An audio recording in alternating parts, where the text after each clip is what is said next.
ಇವತ್ತಿನ ದಿನ ನನ್ನ ರಾಜಕೀಯ ಜೀವನದಲ್ಲಿ ಒಂದು ಮಹತ್ವ ಪಡ್ಕೊಂಡಿರುವಂತ ಸುದಿನ ಅಂತ ನಾನು ಭಾವಿಸ್ತೀನಿ.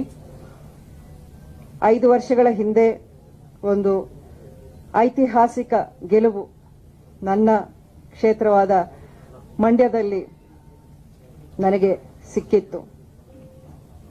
ಆ ಚುನಾವಣೆ, ಆ ಸಂದರ್ಭ ಅದು ನಿಜಕ್ಕೂ ಎಂದೆಂದೂ ಮರೆಯುವಂಥದ್ದಿಲ್ಲ.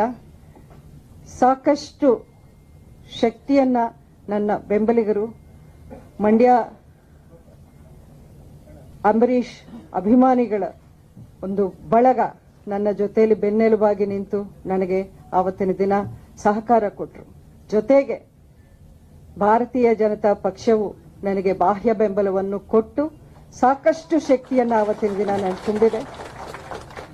ಸನ್ಮಾನ್ಯ ಪ್ರಧಾನಮಂತ್ರಿ ಶ್ರೀ ನರೇಂದ್ರ ಮೋದಿ ಅವರು 5 ವರ್ಷದ ಹಿಂದೆ ಮೈಸೂರಿಗೆ ಬಂದ ಸಂದರ್ಭದಲ್ಲಿ ಆವತ್ತಿನ ದಿನ ನಾನು ಪಕ್ಷದಲ್ಲಿ ಇರಲಿಲ್ಲ, ಒಬ್ಬ ಪಕ್ಷೇತರ ಅಭ್ಯರ್ಥಿಯಾಗಿ ನಾನು ಸ್ಪರ್ಧೆ ಮಾಡುತ್ತಿದ್ದೀನಿ.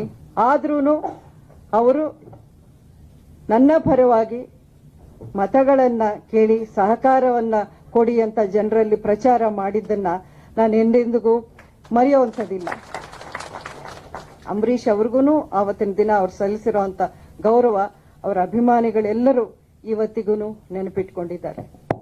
ಅಷ್ಟೇ ಅಲ್ಲ, ಈ ಒಂದು